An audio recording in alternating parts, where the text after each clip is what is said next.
Hey everyone, it's Brian and Max from IGN. Last night, in the middle of the night, at least in American time, CDPR, the developers behind the highly anticipated and one of the biggest games of the year, Cyberpunk 2077, issued one of their weird giant yellow rectangles on social media, this time with more bad news. They basically are apologizing to fans of the console versions of this game, consumers who purchased this version, for deliberately misleading them and not showing them the product they were beginning. This is a verbatim apology. This is not them being like sending you a kindly worded, PR email. It says point blank, we would like to apologize for not showing this game on base consoles and allowed you to make a more informed decision about buying it before launch. You and I did a video talking about all of the issues that console owners were experiencing in this game. Crashes, pop-in, glitches, just textures straight up not even showing up, falling through the geometry, all sorts of stuff like that. This was a version of the game that was hid from gamers and from press.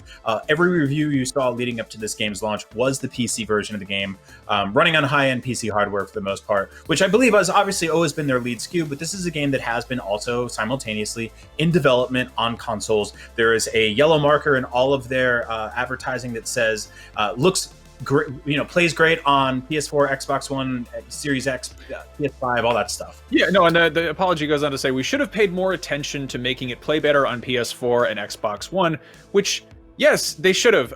It was marketed heavily in tandem with Xbox. Like when Keanu Reeves came out on stage, that was on the Xbox stage. Like this isn't like a surprise last minute addition that it's coming to these consoles. It's been coming to these consoles since day one. And, friendly reminder, it's not like this is a next-gen game that they're trying to shove onto last gen. They've spent the entire last generation of these consoles working on this game. So, yeah. Yeah, so it's gross. They also specifically say the PS4 and Xbox One versions of these games, which I think is incredibly disingenuous and gross and nefarious, because you and I are playing this game on PS5. You and I also put significant amount of time in the PC version of this game, switched over to PS5 for the purposes of doing our jobs here at work. You and I host a PlayStation show together, and we're dealing with tons of issues there. And so not only is it really hard to get a PS5 right now, but that also doesn't fix things. And they deliberately left that out of the wording here. They said, basically, we just released a patch. Another is coming in 7 days, another in January, and another in February. So you're looking at something like a month and a half before this game is running where you want it to actually run. That's assuming that in February, that's still a fix-all and everything is, still like glitch-free. I don't expect a game of this magnitude to be glitch-free, but I'm getting hard. I've had like 10 hard crashes in this game on PS5. At least. I mean, obviously, when you release a game on console, they have to meet certification. Like it has to pass the standards provided by, Xbox and PlayStation.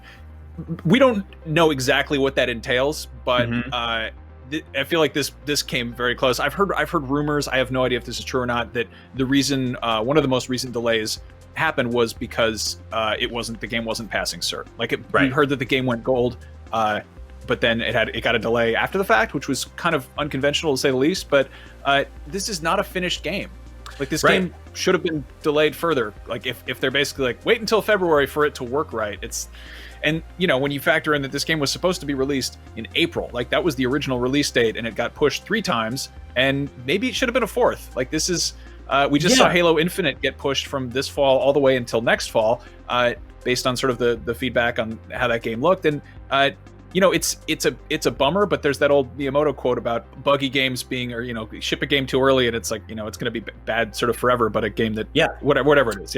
So let's get into like the real meat of this statement. CDPR is openly stating that you can get a refund, and in fact they're telling you you should get a refund if you're not happy with this. They say if you are not pleased with the game on your console or don't want to wait for updates, you can opt to refund your copy. For copies purchased digitally, please use the PSN or Xbox refund system respectively. For box versions, please try to get a refund at the store where you bought the game. So basically, they are saying not only screw you to the consumers who put faith in us as a company, because we have a pretty good track record in buying a version of a game that we kept you from seeing, but also now it is on you to get the refund yourself. Now, that's not an easy thing to do. Refunding a digital game through PSN or Xbox is a huge pain in the ass, and that's if it even goes through. It could take up to 2 hours or more on customer service calls, talking to representatives, or being in that little crappy little chat windows that always time out on their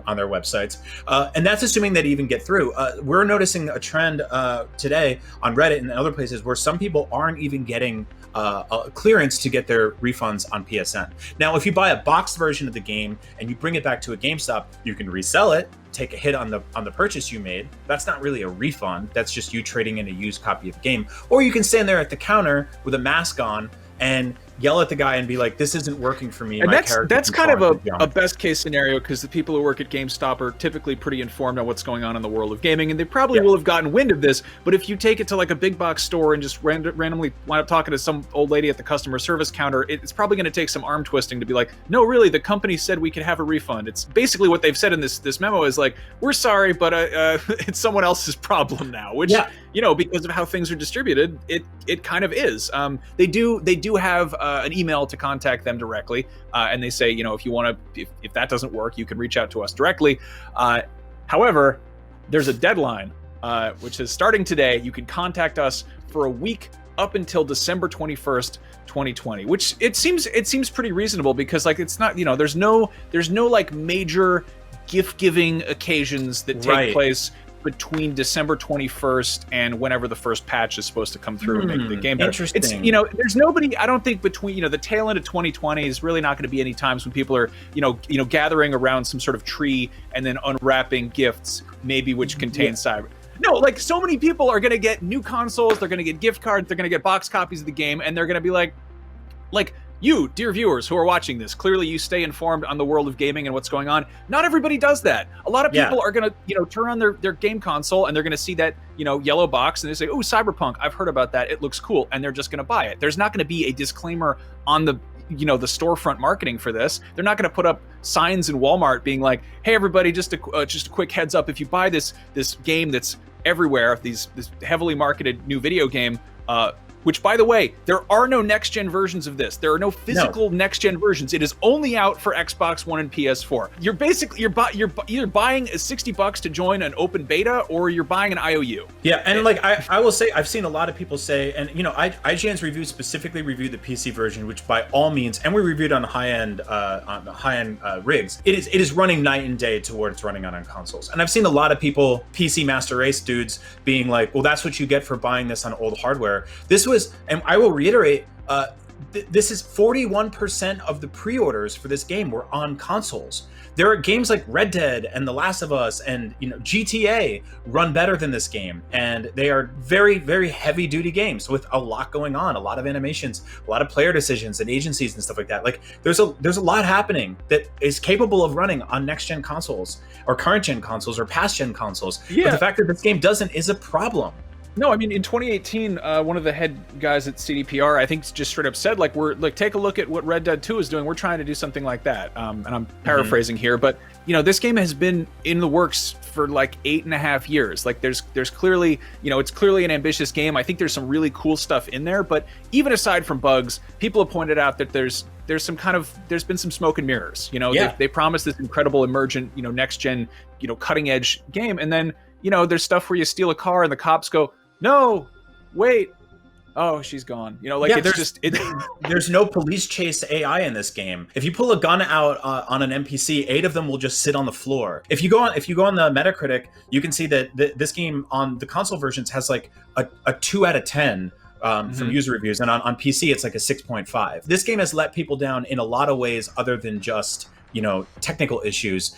There's a lot of smoke and mirrors here, and this is coming from 2 people who have played it extensively and are, for the most part, enjoing it. Like I will say, like, I want to like it. Like, I feel like me too. When the I game keep playing it, just shuts off, or it's a thing. One thing that's also incredibly gross is on the 11th, CDPR released a financial statement to their stockholders or whatever, saying that they had already recouped all of the development and promotional costs for this game. With just pre-orders. Yeah. And then fast forward to right after release date, and their stock has plummeted something like 30% following the sort of kerfuffle surrounding this game's launch. So, like, man, it just sucks. Like, and to be like, hey, sorry, we already took your money once. You can get a refund if you want. Like, that's not really a make good. You know, that doesn't really make up for it. It's sort of like, oh, the game will be here in February. then it should have been. You should delayed it. Like, it should have been delayed it. Yeah, put it back in the oven. Like, it's not done. Yeah, I don't think anybody was sitting around this fall being like, God, I wish there was a video game to play. Like, there's so many new games came out this fall, and like, honestly, if like, I keep thinking about this, like, what can they do to make this right? Well, for one, they can refund the players directly themselves. Like, and I don't think this is something that people should be waiting for. I think that this, if you purchase this games on consoles and they hid it from you and they knew it wasn't good, then there should be $60 credit in your PSN. I don't care if a dude at the top has to return a yacht and loses money. Somebody should fix this. They should also promise that all future DLC is free. There needs to be a make good here. There needs to be something other than you and I sitting on the phone with customer service for 2 hours being like, my dude keeps falling through the earth. Yeah, I don't even know what you do here. Like, I think the bare minimum would be like, hey, free copies of The Witcher for everybody, but that's like, I don't know, it's already on Game Pass and so many people have already played it.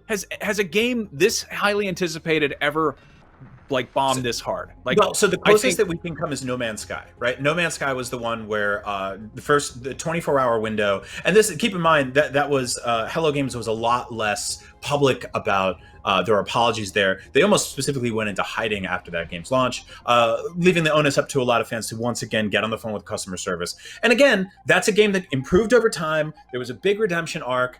They just won most improved game at the Game Awards. Like, they, you know, and like that is a drastically different game from what, you know, came out initially.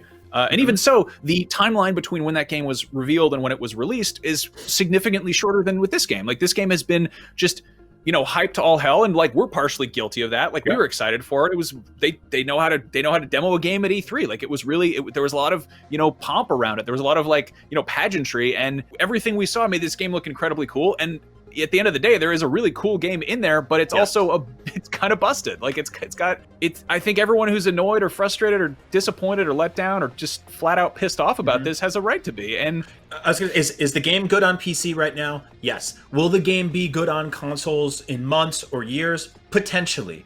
Are they selling a game right now to console owners that they deliberately misled on, that is broken and full of crashes and glitches? Yes. So how do they fix that? And is the solution we get on the phone with customer service for 2 hours? No, that's unacceptable. Straight up. I'll just straight up say that is unacceptable.